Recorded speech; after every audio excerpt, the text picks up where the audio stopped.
Salam Bapak Ibu Saudaraku dimanapun berada. Kebenaran firman Tuhan pada saat ini judulnya adalah berbuat baik. Sekali lagi, berbuat baik. Firman Tuhan kita baca dari Efesus pasal 2 ayat yang ke-10. Demikian bunyi firman Tuhan. Karena kita ini buatan Allah, diciptakan dalam Kristus Yesus untuk melakukan pekerjaan baik yang dipersiapkan Allah sebelumnya. Ia mau supaya kita hidup di dalamnya. Sejauh itu pembacaan firman Tuhan, yang berbahagia tentu setiap kita yang mendengar firman Tuhan dan yang setia memelihara atau melakukan dalam, bukan sekedar berbuat baik, tapi berbuat baik lebih banyak. Hal yang sangat diinginkan dan dikehendaki oleh Tuhan dari diri kita, setiap gereja tubuh Kristus, orang-orang percaya. Bicara sedikit, banyak berbuat atau berkarya, bekerja. Tolong jangan dibalik Bapak Ibu Saudara. Jangan sampai kita, Bapak Ibu Saudara, banyak bicara tapi sedikit berbuat. Ini sesuatu yang sangat tidak dikenal oleh Tuhan. Mari kita bicara secukupnya. Dan apa yang kita lontarkan, apa yang kita ucapkan, sesuatu yang membangun, sesuatu yang bermanfaat, sesuatu yang bermutu. Tetapi mari kita lebih mayoritas, lebih banyak untuk berbuat baik lebih banyak. Sekali lagi, jangan sampai berbicara atau berkata-kata lebih banyak daripada berbuat. Bukan itu yang Tuhan kehendaki bagi kita. Ayat ini memberikan konfirmasi dan penegasan. Kita ini buatan Allah. Kita ini adalah ciptaan Allah. Semua manusia di dunia ini ciptaan Allah. Tidak ada yang tidak ciptaan Allah. Hanya masalahnya, sudahkah bertemu dengan gambar dan rupa Allah yang tentunya ditemukan di dalam Kristus Yesus. Saudara dan saya sebagai ciptaan Allah, di sini dikatakan diciptakan dalam Kristus Yesus. Diciptakan dalam Kristus Yesus. Ada ayat yang memberikan konfirmasi penegasan. Dalam 2 Korintus pasal 5 ayat 17. Siapa yang ada di dalam Kristus, ia adalah ciptaan baru. Yang lama sudah berlalu, sesungguhnya yang baru sudah datang. Saya ulangi kembali, siapapun Bapak Ibu Saudara yang sudah ada di dalam Kristus, bahasa lain, telah terbuka hati kita untuk percaya menerima Yesus sebagai Tuhan dan Juru Selamat dalam hidup kita masing-masing. Kita telah mengalami kelahiran baru, mengalami perjumpaan pribadi dengan Kristus. Kita adalah ciptaan baru. Ciptaan baru yang dimaksud bukan berarti kita kembali masuk lagi ke rahim ibu kita, baru dilahirkan kembali, bukan. Kita ciptaan baru artinya sifat watak karakter kita yang sebelumnya waktu masih manusia lama, masih berada dalam kungkungan perhambaan, penguasaan, perbudakan dosa. Itu sebabnya kitab Roma berkata, dulu kita hamba dosa, sekarang kita menjadi hamba kebenaran. Dulu kita memberontak kepada Tuhan, sekarang kita belajar untuk taat kepada Tuhan. Dan salah satu di antaranya, ketika saudara dan saya dicipta dalam Kristus Yesus, kita menjadi ciptaan baru, bukan untuk ongkang-ongkang kaki, bukan untuk kalangan sendiri, bukan untuk egois, Tetapi kita dirindukan, dikehendaki oleh Tuhan untuk berdampak, berpengaruh, bermanfaat bagi sesama kita dimanapun Tuhan tempatkan kita. Dikatakan di sini dalam ayat ini, karena kita ini buatan Allah, diciptakan dalam Kristus Yesus. Pemulihan relasi yang rusak antara manusia dengan Allah dipulihkan melalui Yesus yang menjadi jalan kebenaran dan kehidupan bagi kita. Tapi setelah kita mengalami perjumpaan pribadi dengan Yesus, maka harus terlihat buah-buah kelahiran baru, buah-buah pertobatan, buah-buah pemulihan. Yang tadinya kita hamba dosa, sekarang menjadi hamba kebenaran. Kalau kita hamba kebenaran, berarti kita budak kebenaran, kita tunduk kepada kebenaran, kita taat kepada kebenaran, kita mengabdi kepada kebenaran. Kalau saudara dan saya mengabdi kepada kebenaran, maka sudah pasti kita pasti melakukan pekerjaan baik, bukan melakukan pekerjaan yang merongrong, merusak, menghancurkan, menjadi batu sandungan yang mempermalukan nama Tuhan, tetapi justru menjadi pribadi yang mempermuliakan nama Tuhan. Perhatikan baik-baik saudara, Tuhan kita bukan Tuhan yang gegabah, Tuhan kita bukan Tuhan yang kagetan, Tuhan kita bukan Tuhan yang bermain-main dalam hidup ini. Kenapa saya katakan demikian? Yang dipersiapkan Allah sebelumnya.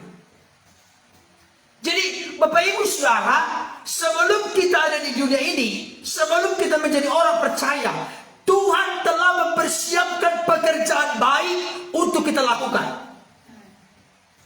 Perhatikan bagian B. Ia mau, maksudnya Allah mau supaya kita hidup di dalamnya. Perhatikan.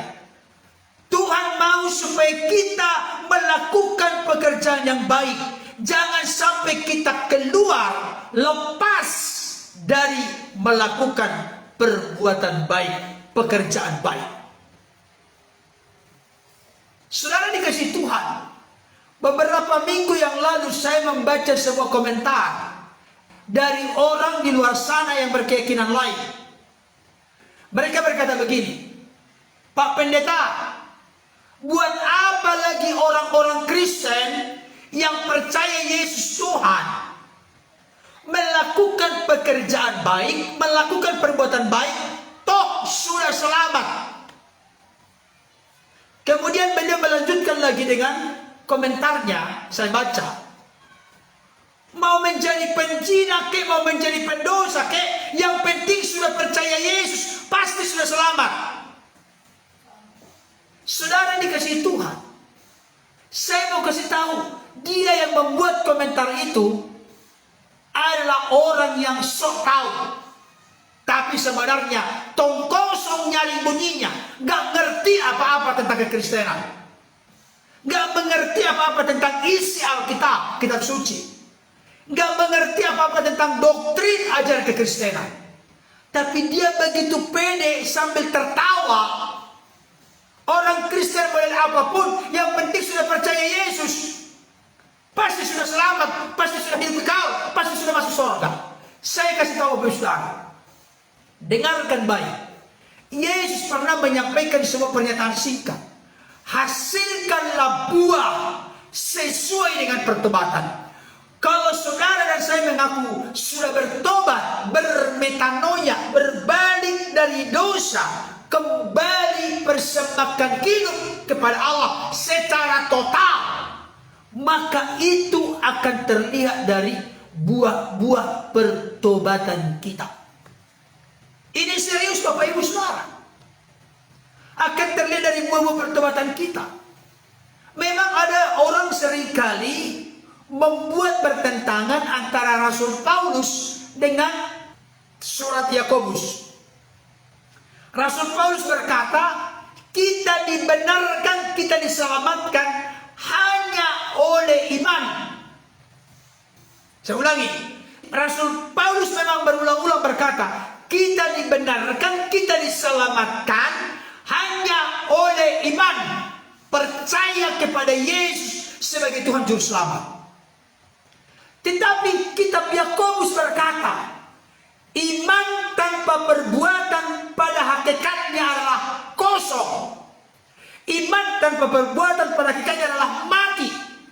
Pertanyaan saya, apakah antara Rasul Paulus dengan Yakobus kontradiksi, bertentangan, bertolak belakang? Saya kasih tahu, kebenaran firman Tuhan dalam 2 Timotius 3:16. Segala tulisan diilhamkan Allah, bermanfaat untuk mengajar, menyatakan kesalahan, memperbaiki kerakuan, dan mendidik orang dalam kebenaran.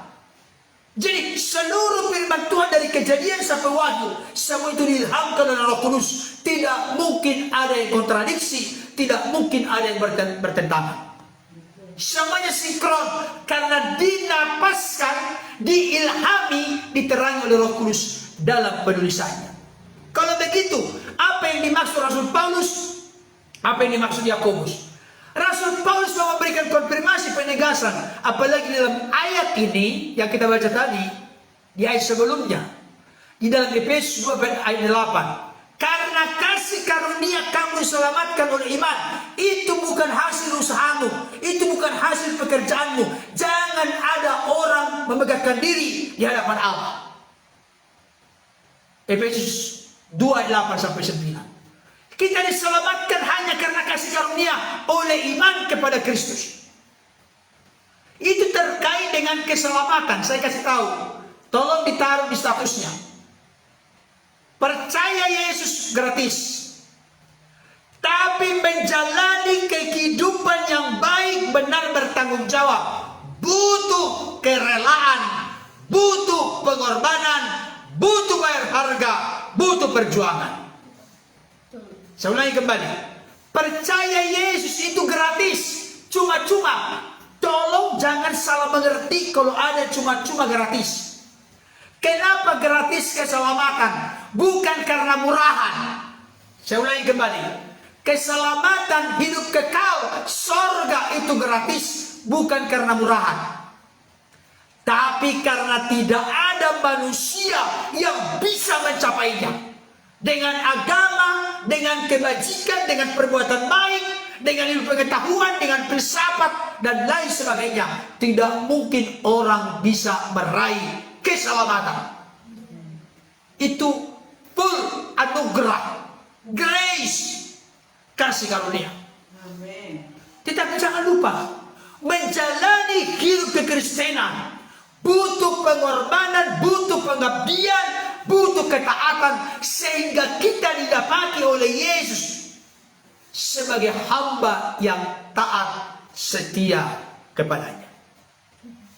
Jadi Bapak Ibu Saudara, antara Rasul Paulus dengan Yakobus bukan kontradiksi, tapi kitab Yakobus atau surat Yakobus memberikan penegasan. Kalau imanmu itu benar-benar iman yang benar, iman yang menyelamatkan, iman yang dinamis, iman yang bertumbuh, maka imanmu pasti ditunjukkan, dibuktikan dengan perbuatan. Bahkan sampai dibuat satu contoh di sana. Kita berkata Abraham bapak orang beriman, Abraham sahabat Allah. Apa bukti Abraham bapak orang beriman? Itu puncak dari Abraham. Bukan berarti Abraham tidak punya kekurangan, kelemahan. Pernah punya kekurangan, kelemahan. Paling tidak saya temukan ada 2. Yang pertama, ketika terjadi kelaparan, dia langsung lari ke Mesir tanpa meminta petunjuk Tuhan. Kemudian dia berbohong.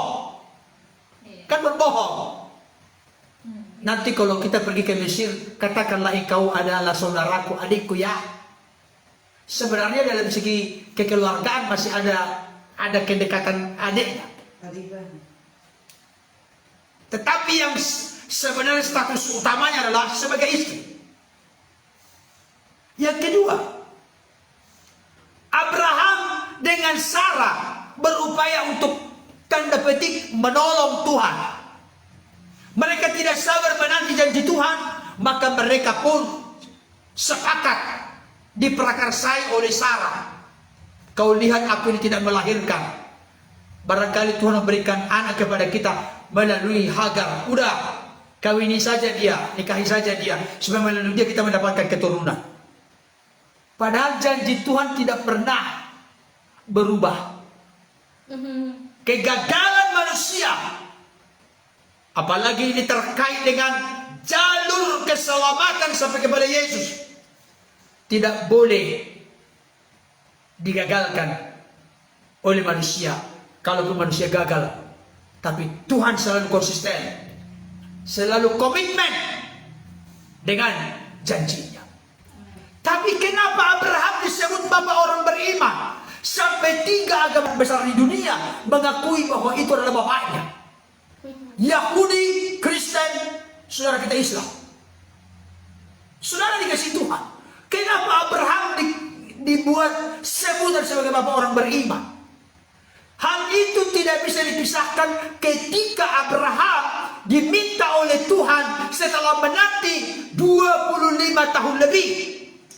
Bisa diperkirakan bahwa saat itu Ishak sudah remaja. Kenapa disebut remaja? Karena dia sudah mampu memikul kayu bakar sebagai korban bakaran, yang mana nanti korbannya adalah Ishak dibawa ke Bukit Moria. Peristiwa Abraham mempersembahkan Ishak yang telah dinanti 25 tahun lebih, sudah ditunggu sampai sudah remaja. Itulah yang dinilai oleh Tuhan sebagai perbuatan-perbuatan yang membuktikan Abraham beriman kepada Allah. Jadi Bapak Ibu Saudara, kalau saat ini kita berkata, aku orang paling percaya kepada Tuhan, aku orang paling yakin kepada Tuhan, aku orang paling beriman kepada Tuhan, tapi tidak terlihat dari aplikasi penerapan perbuatan, perkataan, tingkah laku, apa yang kita perbuat, lakukan, kerjakan, tidak terlihat, saya kasih tahu, tong kosong nyaring bunyinya.